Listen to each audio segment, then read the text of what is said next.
Dear students, आज हम कर रहे हैं RKSMB 2 कक्षा 7 की हिंदी का पेपर सोल्व कर रहे हैं, जो आज दिनांक 6 फरवरी को ही सेकंड शिफ्ट में हुआ है।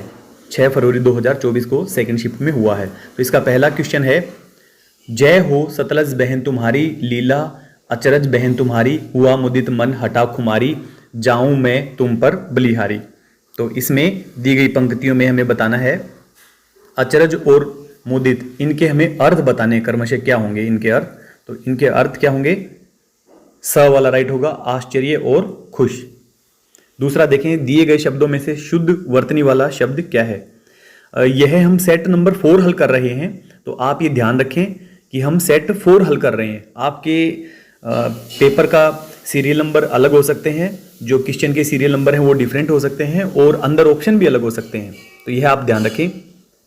सेकंड हम कर रहे थे, दिए गए शब्दों में से शुद्ध वर्तनी वाला शब्द कौन सा है, तो द वाला हमारा राइट होगा।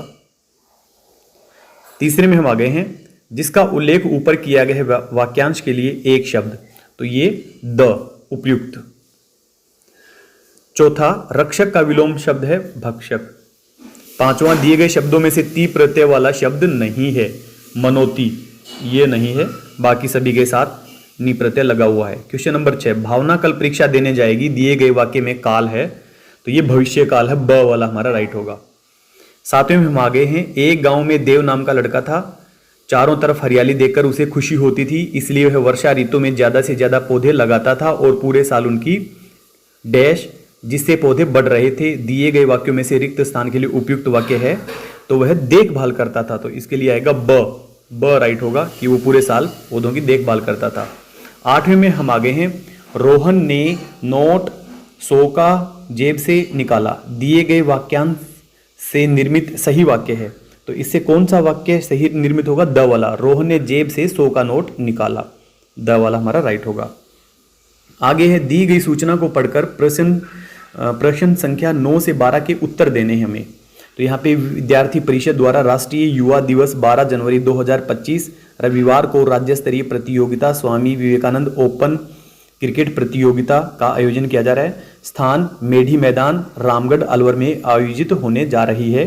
प्रथम पुरस्कार 11,000, द्वितीय पुरस्कार 5,100, एंट्री शुल्क 1,100 रुपये प्रति टीम। तो हमारा क्वेश्चन नंबर 9 है, राष्ट्रीय युवा दिवस कब मनाया जाता है, तो इसी को देख करके हमें करना है, तो ये 12 जनवरी है, ब वाला हमारा राइट है। क्वेश्चन नंबर 10, यह प्रतियोगिता किस स्तर पर आयोजित की जा रही है, तो यह राज्य स्तर पर, ये ब वाला हमारा राइट है। क्वेश्चन नंबर 11, क्रिकेट प्रतियोगिता कौन आयोजित करवा रहा है, तो यह विद्यार्थी परिषद, स वाला हमारा राइट है। 12वां, इस प्रतियोगिता का आयोजन किस जिले में होगा, तो यह होगा अलवर में, स वाला हमारा राइट है। 13वां क्वेश्चन, दिए गए शब्द समूह में अलग अर्थ वाला शब्द है, तो इसमें अलग कौन सा है, इसमें गुलाब अलग है, बाकी सभी फूल के पर्यायवाची हैं और यह खुद फूल का नाम है। 14वें में आगे हैं, क्ष संयुक्त व्यंजन वाला शब्द नहीं है, तो यह है श्रावण, बाकी सभी में बाकी सभी में अक्ष संयुक्त व्यंजन शामिल किया गया है। हम आगे हैं क्वेश्चन नंबर 15 में, साथ में पढ़ने वाला, तो इसका ऑप्शन आएगा द सहपाठी।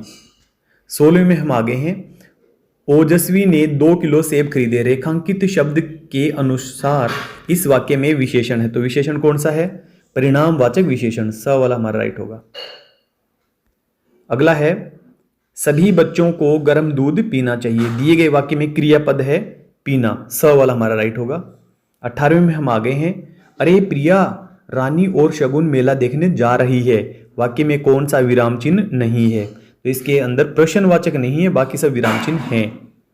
दिए गए गद्यांश को पढ़कर प्रश्न संख्या 19 से 21 तक के उत्तर दीजिए, तो ये गद्यांश हमें पढ़ लेना है और फिर हम इसके क्वेश्चन आंसर कर लेते हैं। इस कहानी से हमें क्या सीख मिलती है, इस कहानी से हमें सीख मिलती है कि हमें कभी घमंड नहीं करना चाहिए। हम ये सेट 4 हल कर रहे हैं, तो आप अपने क्वेश्चन डिफरेंट हो सकते हैं, आपका कोई सेट डिफरेंट हो सकता है, सेट 1, 2, 3, क्योंकि 4 सेट आए थे ये, और इसके अंदर क्वेश्चन का सीरियल नंबर अलग है और हो सकता है आपके ऑप्शन भी अलग हों। क्वेश्चन नंबर 20 में हम आ गए हैं, कौन सा शब्द घमंड का समानार्थक है, तो इसके जैसे समानार्थक कौन सा है? अभिमान। 21 का घमंड का विलोम शब्द है। घमंड का विलोम क्या होगा? विनम्रता। 22वें में हम आ गए हैं, अरविंद ने 7 दिन में सभी पुस्तकें पढ़ ली, वाक्य में बहुवचन शब्द है। तो इसमें एक ही है ये पुस्तकें। 23वां शुद्ध वर्तनी वाला शब्द है। शुद्ध वर्तनी वाला कौन सा? अ वाला हमारा राइट होगा, गृहिणी। 24वें में हम आ गए हैं, समानार्थी शब्दों की पहचान कर पाना। नारी के समानार्थी शब्द हैं। नारी के समानार्थी कौन कौन से हैं? महिला, वनिता। अ वाला हमारा राइट है। 25वें में हम आ गए हैं, ऐसी कौन सी चीज है जिसके पंख नहीं है फिर भी हवा में उड़ती है? जिसके पंख नहीं है फिर भी हवा में उड़ती है। हाथ नहीं है फिर भी वह लड़ती है। इस पहेली में किसका वर्णन किया गया है? तो किसका वर्णन किया गया है? यहाँ पे पतंग का वर्णन किया गया है। स वाला हमारा राइट होगा क्वेश्चन नंबर 25 का। क्वेश्चन नंबर 26 में हम आ गए हैं, एक डंडा बहुत छेदीला, मारो फूंक गाय सुरीला, बोलो कौन सा है ये वाद्य? इस पहेली में किस वाद्य यंत्र के बारे में बताया गया है? तो यह बांसुरी। बांसुरी के बारे में बताया गया है। चढ़ा नाक पर पकड़े कान, बताओ बच्चों मेरा नाम। इस पहेली के अनुसार कौन सा मेरा नाम है? तो यह चश्मा। आगे है, गद्यांश को पढ़कर प्रश्न संख्या 28 से 30 के उत्तर दीजिए। तो 28वां है, उपयुक्त गद्यांश के अनुसार हमें क्या करना चाहिए? तो हमें क्या करना चाहिए इसके अनुसार? सुबह घूमना चाहिए। अ वाला हमारा राइट होगा। 29वां, लेखक समुद्र किनारे किस समय गया? तो लेखक सुबह गया था। यह वीडियो आपको अच्छी लगी हो तो आप अपने फ्रेंड के साथ शेयर करें, वीडियो को लाइक करें और चैनल को सब्सक्राइब करें। क्वेश्चन नंबर 30, पक्षी का पर्यायवाची नहीं है। तो यह नग।